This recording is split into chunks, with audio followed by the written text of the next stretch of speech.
Come in. Welcome. I'm E.G. Marshall. Welcome to the sound of suspense, to the fear you can hear.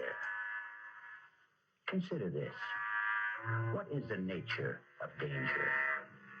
Is it a clear threat to our safety? Or is it a murky product of our imagination? And what is safety? Do we ever really possess it?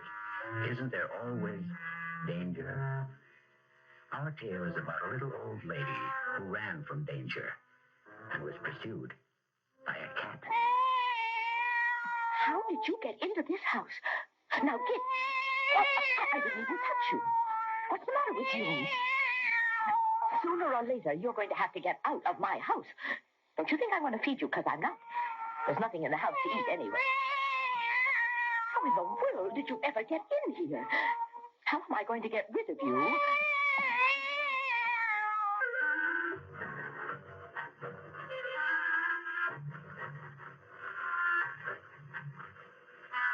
Our mystery drama, The Resident, was written especially for the Mystery Theater by Elspeth Eric and stars Carmen Matthews. I'll be back shortly with Act 3.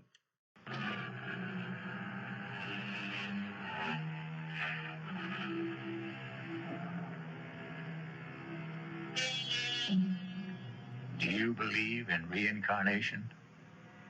Do you believe the dead return? We have to believe it, because here we are, the reincarnation of radio drama. We hope you'll keep us alive. Hey friends, if you're enjoying Mystery Theater, if you're liking Mystery Theater, if you're loving Mystery Theater, and want to access ad-free, full-length episodes instead of the multi-part version you're hearing now, you can subscribe to mysterytheater.substack.com. Again, that's mysterytheater.substack.com. You'll help keep us alive.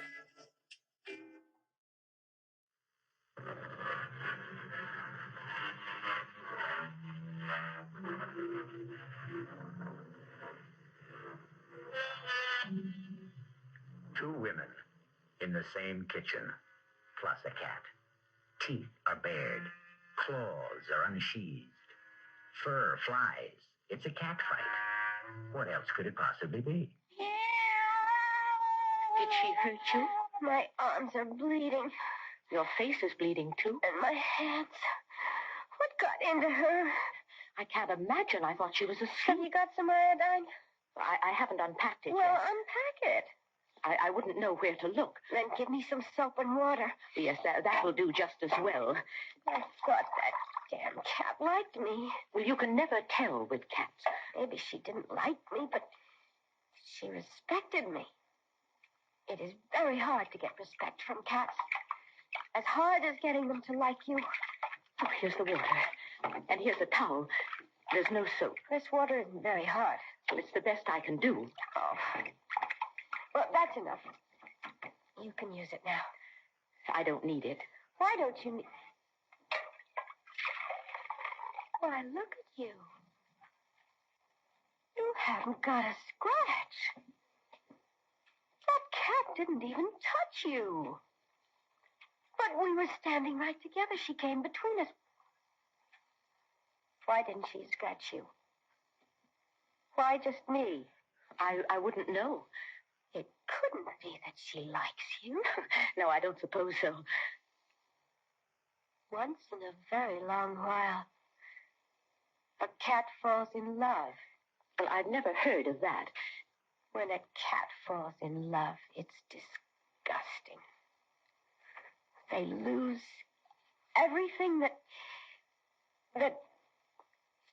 made them cats.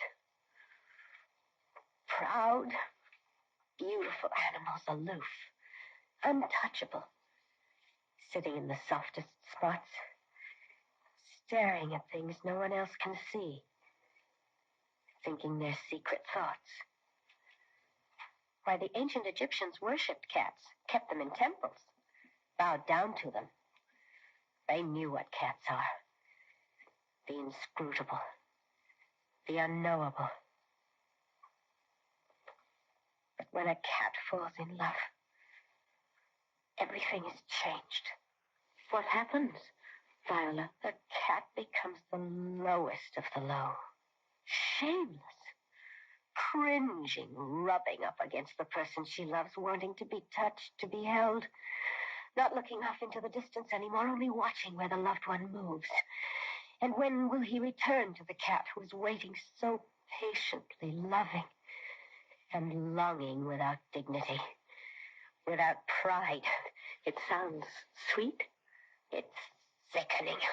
I suppose. And that cat is in love with you. Oh, I don't think so. It isn't reasonable. That's why she came between us when she thought I might hurt you, and she didn't scratch you. She only scratched me. She's in love with you. She's put me out of her mind, and she's in love with you. Well, that settles that. We'll get rid of her. Put her outside, you mean? What good would that do if she's in love with you? She'd get back in. No. We have to kill her. Kill her? You couldn't do that. Have you got some poison? Poison? We'll put it in the caviar. But I don't have any poison. Why would I? A knife. Give me a knife. Well, there isn't any knife. A poker, a shovel. I don't have any of those things. I'll strangle her. That's what I'll do. You better be careful. I can't stay in my house. I don't hate you. She loves you.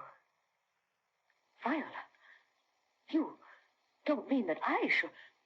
Oh, no, I couldn't do that. I just couldn't. Pick her up. No, I... Pick her up. I can't do what you said.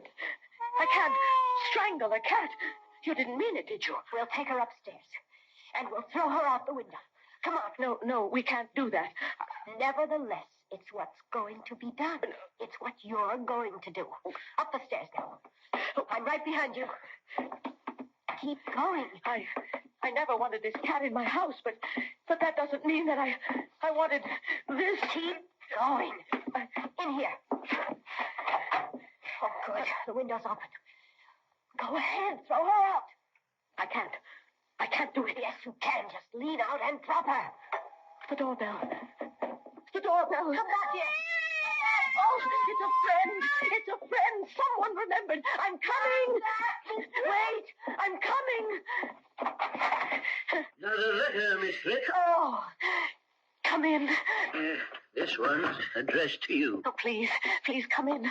I'm so glad to see you. Miss Malvina Thrip, it says.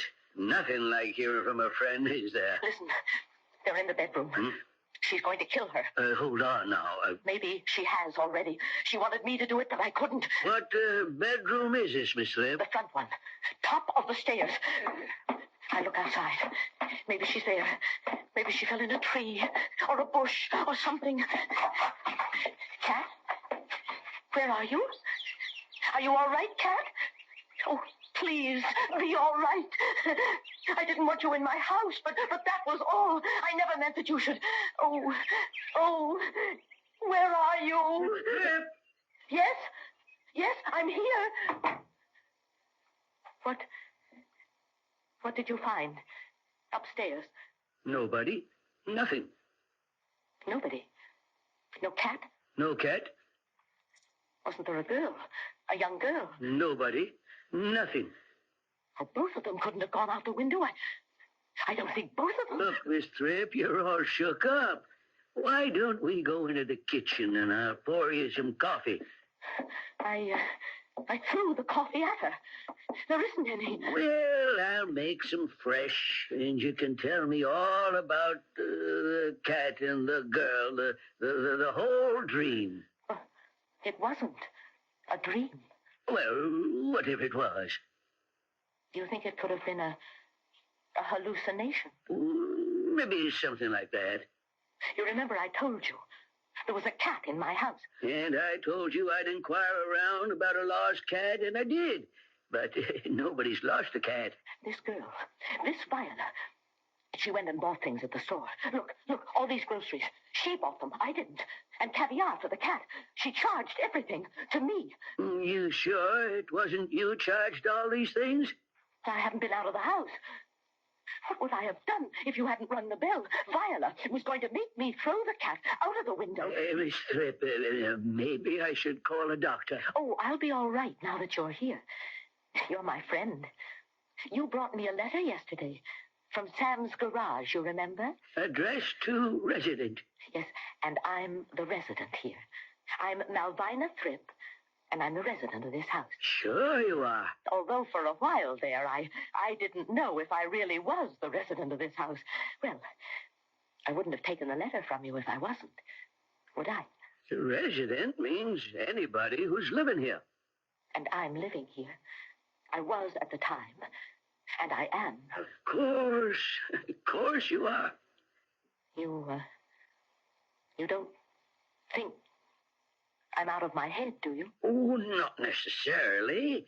You're upset. I'm going to call a doctor for you, eh? Well, there's no phone. I haven't had one put in yet. I'll go next door. Oh, don't go. Don't leave me. You don't believe me. You don't think there was any cat here, or any girl, or that we ate chicken and drank wine and the cat ate the bones. And in the morning she came downstairs and she was holding the cat in her arms, and I was on the couch. I'd been there all night. I think I was drunk from the wine. Drunk, huh? Well, the bottle must be around here somewhere. I don't see it. And she told me to get breakfast and wash the dishes and then to sweep the floor and wash her dungarees, her dirty dungarees. Look, there they are, her dirty, filthy dungarees. They're not yours? Well, you don't think I'd wear anything like that, do you? Oh, lots of women wear dungarees these days. What was this girl wearing if she wasn't wearing the dungarees? My dress. Can you imagine? She was wearing my dress till I threw the coffee pot at her.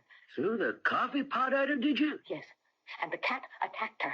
You don't say. Not me, just her. Mm-hmm. And she said the cat was in love with me. Now, I don't know if that was true. If such a thing could be true. But she said it was. And she said in that case, we would have to kill the cat, poison it, or stab it, or strangle it. But I couldn't do that. Of course not. Not any of those things. Then she said, we'd take the cat upstairs and throw it out of the window. And that's where we were when you rang the front doorbell. And oh, was I glad. You don't believe any of it, do you? Well, now, let's just say you've been through a lot, what with one thing and another. Oh, I have. What you need is something to calm you down. Well, I never take anything like that. Oh, just something mild to relax your nerves. I'll be all right. Now that I have my house back. There's a very nice doctor lives not far from here. He's on my mail route. I'll call him and ask him to stop over. Oh, please, don't go. He'll fix you up fine.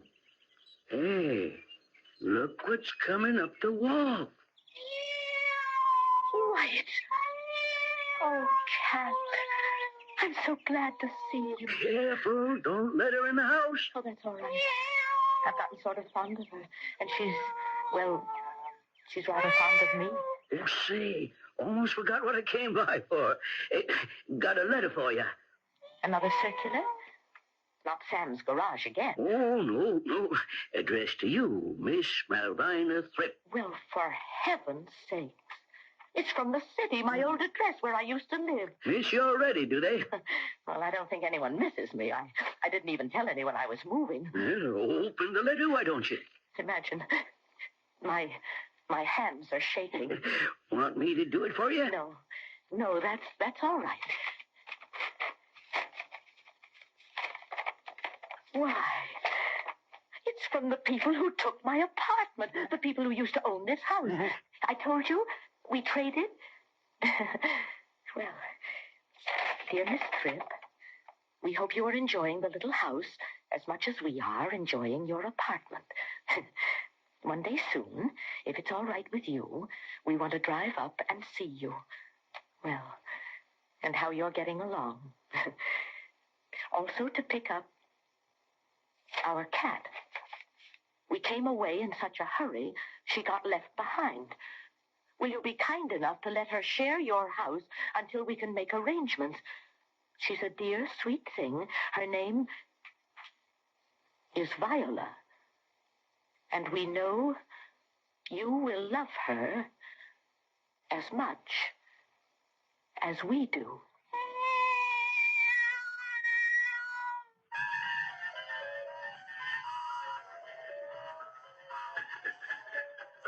Dear Viola, sweet Viola, good Viola. Or is she vicious Viola, violent Viola, vile Viola? Hmm? Well, anyway, for the time being, Viola has a home with Miss Valvina Tripp, the resident. May they both rest safe and sound. I'll be back shortly. We hope you'll keep us alive.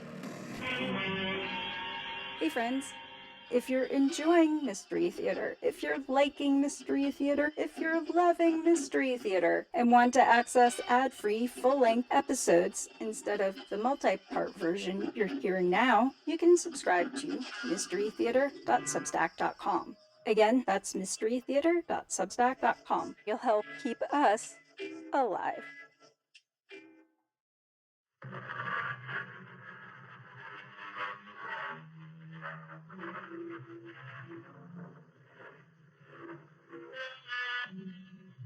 There's so much good in the worst of us, and so much bad in the best of us.